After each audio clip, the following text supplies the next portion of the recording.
ada ruang kesaksian dari Ibu Melani. Apa kabar Ibu? Boleh saya undang ke depan ya Bu sebelum kita mendengarkan firman Tuhan. Makin cantik aja Bu. Rambutnya dipotong pendek sama kayak saya Bu. Oke. Haleluya. Shalom. Apa kabar semuanya? Pasti luar biasa, amin. Karena kita punya Tuhan Yesus yang luar biasa. Dan perkenalkan, nama saya Melani Maya Sugianto. Beberapa orang sudah mengenal saya. Saya asli orang Manado. Cuman mungkin terlalu lama tinggal di Jawa sehingga tidak kelihatan lagi, tidak terlalu kental lagi orang Manadonya ya. Jadi kalau orang lihat kayaknya saya ini kayak orang Chinese, apalagi namanya Sugianto ya. Rata-rata kalau orang Chinese pakai nama Jawa ya. Saya bersyukur kepada Tuhan, dari nama itu aja ada sejarahnya saudara ya. Nama saya Melani Maya Sugianto. Aslinya nama saya cuman Maya saudara. Kenapa jadi Melani? Karena begini saudara, saya ini dari kecil saya suka nonton film Unyil saudara. Kalau misalnya saudara pernah tahu itu film Unyil, di situ ada peran orang Chinese namanya Melani. Dan saya ini berkawan dengan teman-teman saya yang rata-rata orang Chinese. Dan saya mempelajari kenapa kok orang Chinese itu kalau sama duit banyak duitnya gitu. Bahkan jarang saya mengenal orang Chinese itu sedikit duit gitu. Dan saya pelajari kenapa mereka bisa punya duit banyak. Karena dua hal yang saya pelajari, mereka itu disiplin dan mereka itu rajin, tekun ya. Rata-rata orang Chinese yang saya kenal. Karena teman-teman saya satu kelas itu rata-rata anak pejabat dan anak-anak dari pemilik toko. Dan saya ini anaknya sopir angkot ya. Jadi kalau berkawan itu saya bisa minder.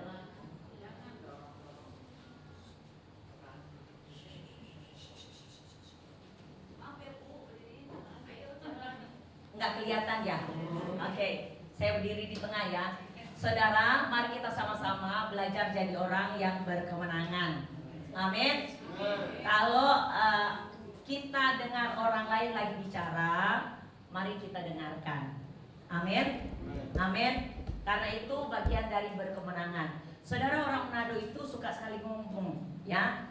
Kalau sudah pegang mic susah berhenti dan susah lepas mic-nya. Makanya saya bilang kalau kita harus berkemenangan mengendalikan diri sendiri. Nah, saya cerita, saya ini punya latar belakang yang tidak bagus. Dari karakter saya juga tidak bagus. Saya orangnya sangat kasar karena saya dibesarkan dari keluarga yang kasar. Kalau minggu lalu kita dengar kesaksian bagaimana seorang istri diinjak, ditonjok ya.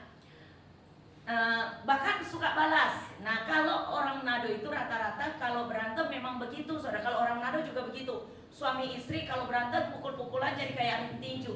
Nah, saya ini korbannya. Korban apa? Saya anak dari sepasang suami yang kalau berantem tonjok-tonjokan, pukul-pukulan, bahkan main pisau.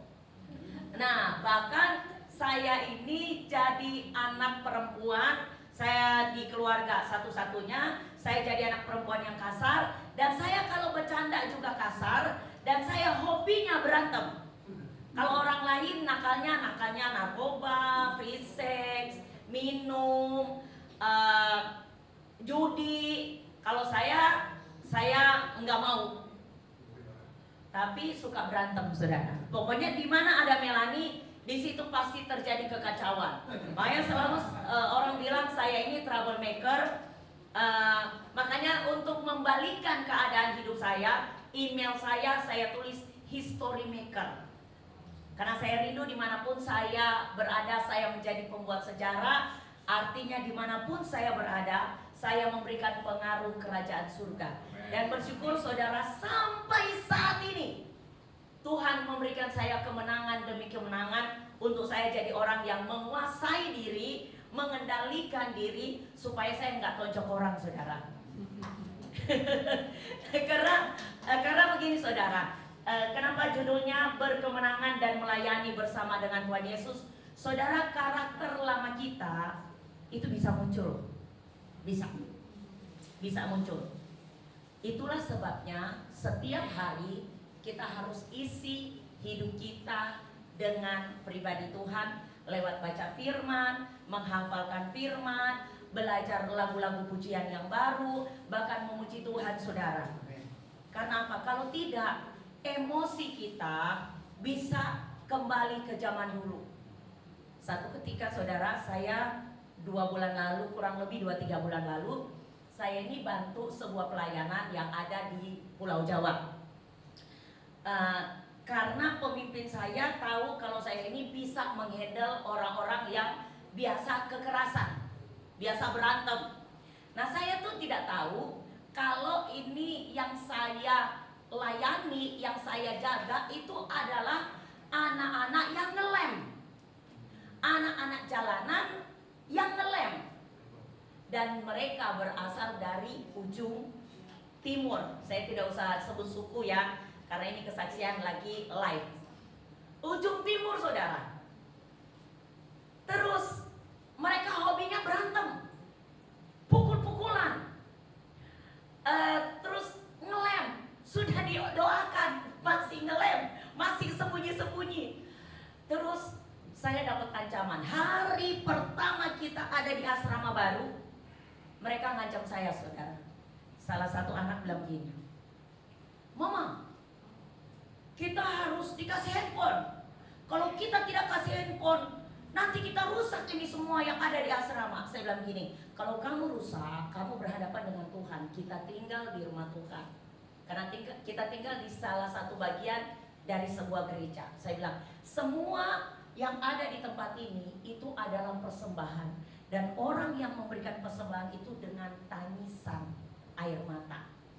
Jadi kalau kamu merusak cuma gara-gara kamu tidak dapat handphone, itu urusan kamu dengan Tuhan, bukan dengan mama." Saya bilang begitu. Oh, ini anak. Terus tiba-tiba gini, saudara. Tiba-tiba ada satu anak nggak mau dengar.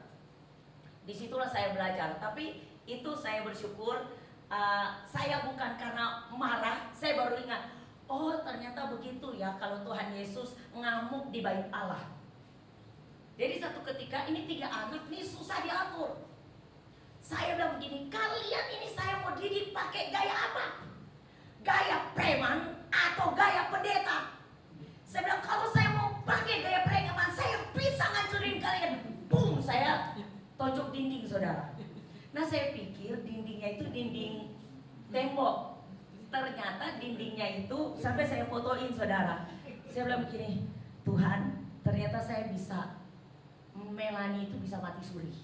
Melani yang biasa pukul orang bisa mati suri." Mati suri artinya apa? Dia bisa bangkit lagi. Nah, itulah sebabnya, saudara. Dan ternyata tembok itu bukan tembok dinding, tembok kayu dan retak, saudara. Saya minta maaf kepada gembala, saya bilang gini, "Pastor, saya minta maaf. Saya itu cuma action dengan anak-anak, tapi saya tidak menyangka kalau dindingnya itu dinding kayu gitu." Oh, nggak apa-apa. Jadi anak-anak itu shock, nggak berani lagi mereka, nggak berani lagi ngamuk, nggak berani lagi macam-macam. Saya bilang begini, "Kalian ada di tempat ini dikirim Tuhan, diutus Tuhan untuk berubah. Kalau mama boleh berubah, kalian bisa berubah." Jadi sejak saat itu mereka pokoknya takut. Tapi namanya ini anak, rata-rata anak begitu, saudara, biasa dengan kekerasan. Mereka udah biasa bunuh orang karena mereka pernah ada perkelahian, sering ada perkelahian di antar kampung.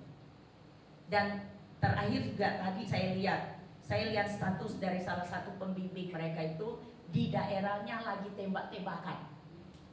Saya bilang saya berdoa buat daerah itu supaya diselamatkan. Saudara, kalau kita mau menjadi berkat bagi banyak orang. Mari setiap hari kita belajar bersama dengan Tuhan.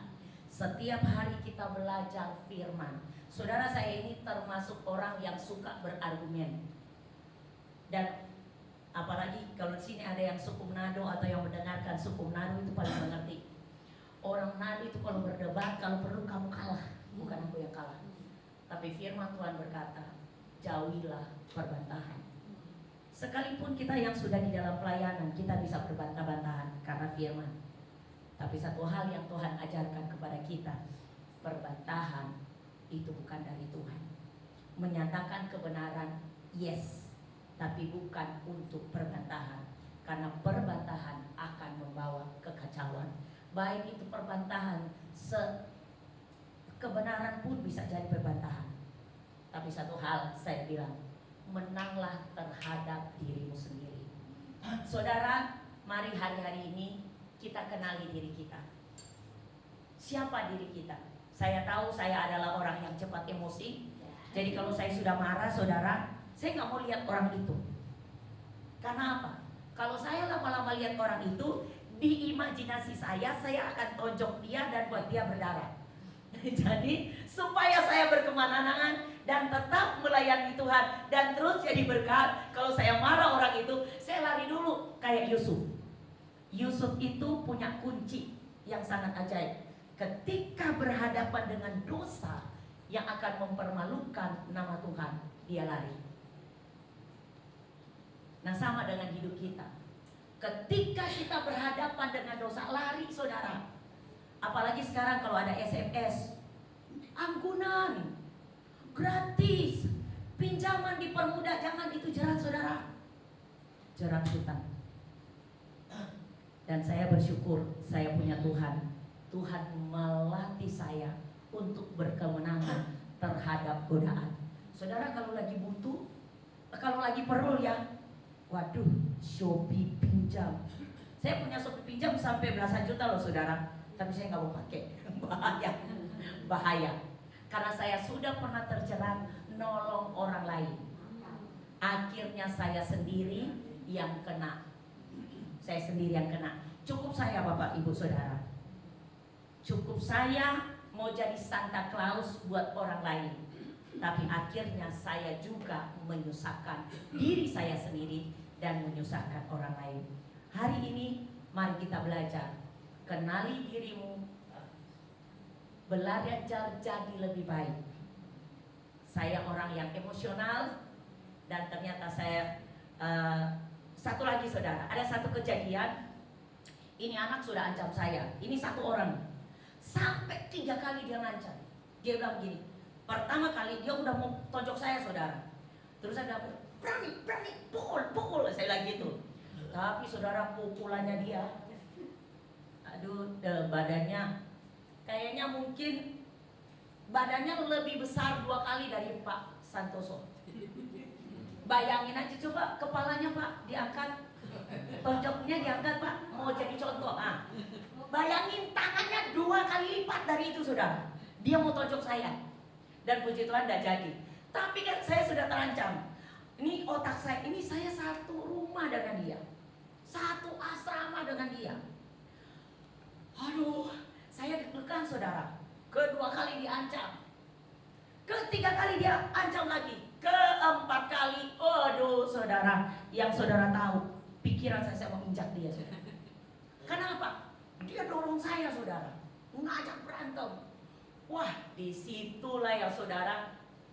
Ini kalau saya nggak dipeluk orang, pasti Bapak Ibu Saudara akan dengar surat kabar Pendeta Melani masuk penjara karena injak orang sampai berdarah. Nah itulah saya bilang, berkemenangan bersama dengan Yesus. Untung, puji Tuhan, bersyukur saya punya Tuhan Yesus. Saudara, kejadian baru 2 bulan kemarin, kurang lebih. Tapi saya mau bilang, setiap hari ketika kita berkemenangan bersama dengan Yesus, kita bisa melayani bersama Yesus dan kemuliaan Tuhan dinyatakan lewat hidup kita. Amin. Amin. Mari saudara, Bapak Ibu Saudara, oma-oma yang cantik-cantik dan opa-opa yang ganteng, atau bapak-bapak yang ganteng yang ada di tempat ini, mari lewat ucapan kita berkemenangan sehingga nama Tuhan dipermuliakan. Lewat perilaku kita berkemenangan. Dan akhirnya saudara, setelah saya sudah tidak jaga asrama, mereka bilang kangen dengan mama. Jadi ada anak-anak yang panggil saya tuh mama preman, saudara. Jadi mereka panggil mama preman. Saya tanya begini, kenapa kau panggil mama preman? Iya, sebab mama punya gaya kayak preman. Tapi kan mama bukan preman, gaya saja kayak preman. Kan mama sayang dengan kau. Dia bilang, iya. Jadi saya anggap mereka seperti anak saya lepaskan kasih buat mereka, dan mereka nyaman dengan saya, dan saya bersyukur kepada Tuhan memberikan saya kesempatan untuk melayani mereka. Dengan bahasa saya percaya Bapak Ibu sudah tahu orang-orang apa yang saya layani, dan biar kesaksian saya menjadi berkat buat Bapak Ibu yang mendengarkan. Ingat, kita berkemenangan bersama dengan Yesus. Apapun keadaan situasi sekeliling yang terjadi, orang-orang melakukan kita tidak sesuai, tapi kita harus berkemenangan. Saya belajar mencintai dan mengasihi mereka walaupun mereka masih kurang ajar. Kadang kurang respect, saudara. Ganti-gantian, nanti yang ini nakal, yang itu nakal, yang ini ngamuk, yang itu ngamuk, bikin kita emosi. Tapi saya bersyukur selama saya melayani Tuhan 2 bulan menjaga mereka di asrama, Tuhan tunjukkan kemenangan demi kemenangan terhadap pengendalian emosi dan kesabaran. Dan Tuhan timbulkan dan munculkan kelemah lembutan yang daripadanya untuk menghadapi jiwa-jiwa. Jadi kalau Bapak Ibu Saudara mau melayani keluarga, anak cucu, minta kesabaran yang daripada Tuhan, minta pengertian dan kekuatan yang daripada Tuhan, sehingga kita tetap terus menjadi berkat. Amin.